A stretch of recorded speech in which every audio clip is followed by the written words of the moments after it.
What is going on, guys? In today's video I will show you the best Bear Beastmaster build in Last Epoch Season 3. In this guide I will first give you a quick overview of the setup, then we'll go over the skills that you should focus on and how to synergize. After that we will dive into the passive tree, the best gear to push endgame, and then cover idols, blessings and the gameplay rotation, so that we could do insane amount of DPS and much more. Also, if you're interested in buying other PC or console games with 50 or 70% discount, then check out Instant Gaming. For example, I want to buy Elden Ring, so we just click on Add to Cart, then click Pay, then input our details and pay. After payment is complete, we will receive activation key, then copy and paste the key in, and it's that simple. So what are you waiting for? Click my link description and check out Instant Gaming for yourself.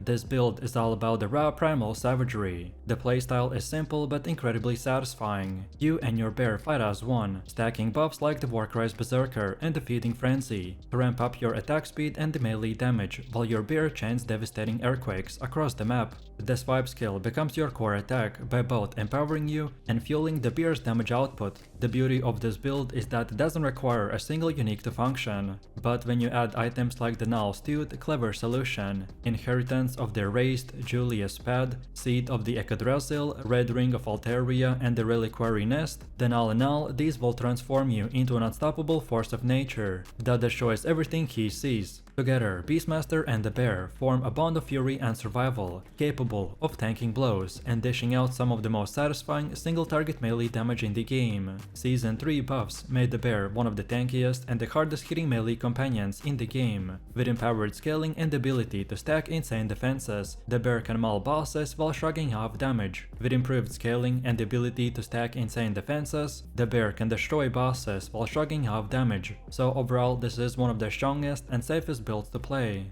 Let's start with the skills. The centerpiece of this build is the Summon Bear. This isn't just a pet, it's your wrecking ball. With its specialized tree, the bear can trigger both the Earthquake and the Swipe, scaling off its own stats and its skill trees, which means every upgrade you give it makes his attacks exponentially more destructive. You want to grab every damage multiplier possible to make your bear's swipes and the quakes truly bone-shattering. Then we go to the swipe skill, which you will be spamming yourself. It's not just a damage tool, it fuels the entire build by stacking Berserker from the Warcry and generating Feeding Frenzy for you and the bear. Aspect of the Panther and the Feline Hunter can crank up the buffs, while Duality of the Nature helps you to sustain mana, which is especially important if you're running the Seed of the Yggdrasil to redirect incoming damage into your mana pool. The next we got Earthquake, and you don't want to place it in your bar, but instead your bear procs it directly. Thanks to the nodes like the Seismic Tide, Rupture, Shatterquake and the Crushing Wake causes the bear to become one of the strongest burst of AoE damage in the entire setup. Then for support skill, Warcry is essential, as it gives your Berserker massive attack speed and melee physical damage, while also providing a cleanse and cooldown reduction with the nodes like the Shallow Breath. Then the Whirlpool upgrades even adds Maelstrom procs when you're running the Juliet's Path, giving you free utility and the damage buff layered on the top.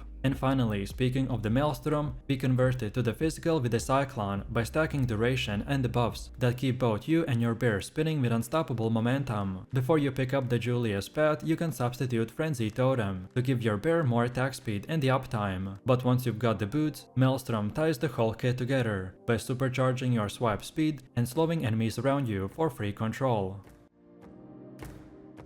Next up is the passive tree, and this is where the Beastmaster really comes together. We start in the Primalist base tree with 24 points, grabbing important defenses like the health, armor and resistances. These early nodes make you tanky enough to survive while your bear ramps up. Then we dive deep into the Beastmaster with around 74 points, and this is the heart of the build. Here we pick up the key passives like the Feeding Frenzy, which allows Aspect of the Shark to stack up to 5 times, by massively boosting both your attack speed and your bears. Aspect of the Panther and the Savage Hunters will give even more multipliers, by stacking melee damage while improving survivability. The synergy here is incredible, because every time you swipe, you aren't just dealing damage, you're stacking Shark, Berserker and the Frenzy, by feeding directly into your bear's power. We also grab Embodiment and the Circle of Life to fuel the aspect of the shark uptime, and notes like the cry of the lynx and the call of the pact to increase your bear's critical strike potential and improve your companion synergy overall. Also, don't sleep on the Ocean Maw, as it increases the effectiveness and duration of the aspect of the shark, which is essential for keeping your buffs fully active in the longer fights. And finally, we invest about 50 points into Shaman to solely unlock the Earthquake. This lets the bear fully scale its proc damage and unleash the devastating shockwaves as a part of its kit. We also don't touch the Druid at all, since the build is centered around the Beastmaster fantasy of fighting alongside your companion rather than shape-shifting. The end result is a passive tree that feels both tanky and explosive by layering your own melee buffs while supercharging the bear into a frontline monster. Now let's go deeper into the gear, because this is what transforms the Bear Beastmaster from solid to absolutely monster. The key thing to remember is that the build does not require any uniques to function, but every one you add takes it closer to the perfection. The Null Suit is one of the biggest power spikes, giving you a huge boost to your bear's damage by improving its base stats. Then Clever Solution is excellent for reaching high attribute threshold, especially 180, which unlocks the maximum defense scaling from your red rings of the Altaria. And speaking of those, the red rings are god tier. They provide attributes, resistances, and amazing damage reduction. Running 2 of them basically turns you into a tank while still scaling your offense. The Inheritance of the Erased is the best and slot weapon for crit scaling, pushing both you and your bear's damage higher. And paired with the Seed of the Echoed Wrestle on the helmet slot, you get incredible survivability by redirecting up to 28% of the damage to mana before health. Then to sustain it, we rely on Duality of Nature from the swipe, generating mana in the combat to keep you alive. Then for chest armor, the Mantle of the Pale Ox is amazing. It redirects a portion of incoming damage to your bear, which all in all makes you stronger. Boots are ideally the Juliet's Path, which tie directly into the Maelstrom by giving you constant buffs while reducing the need to manually maintain them. Then on the relic slot, the Reliquary Nest is the top tier choice for the companion synergy, but you can also swap in the Shattered Worlds if you want the permanent haste and a different set of bonuses. Then gloves and a helmet should be crafted as rares, with exalted minion melee crit chance, attack speed, and the health. Next for idols, the focus is on enhancing your bear's cooldown recovery and the minion damage, which directly boosts how often it can unleash the earthquakes. You also want survivability stats like the endurance, vitality, and resistances across your other idols. Large idols with increased damage over time or the extra health can round out the setup and push both your durability and the DPS to the higher levels. Then next, let's talk about blessings, because they round out the build and tie your gear and passives together into a complete package. The Grand Memory of Flight is the top pick by directly buffing your companion scaling and pushing your bear's damage even further. Then next we go with Grand Rhythm of the Tide, which is huge for cooldown recovery, which lowers the downtime on your bear's earthquakes and keeps your Warcry rolling. Then next, Grand Survival of the Might is another must-have by giving you a huge resistance boost that makes the build much sturdier against all types of incoming damage. Then next up, we grab the Grand Bulwark of the Tundra, which adds armor and endurance, layering in more physical mitigation. And finally, we grab the Grand Body of Obsidian, which is the perfect capstone blessing. It massively increases your tankiness, giving you both survivability and more room to play aggressively, especially in melee, without the fear of being one-shot.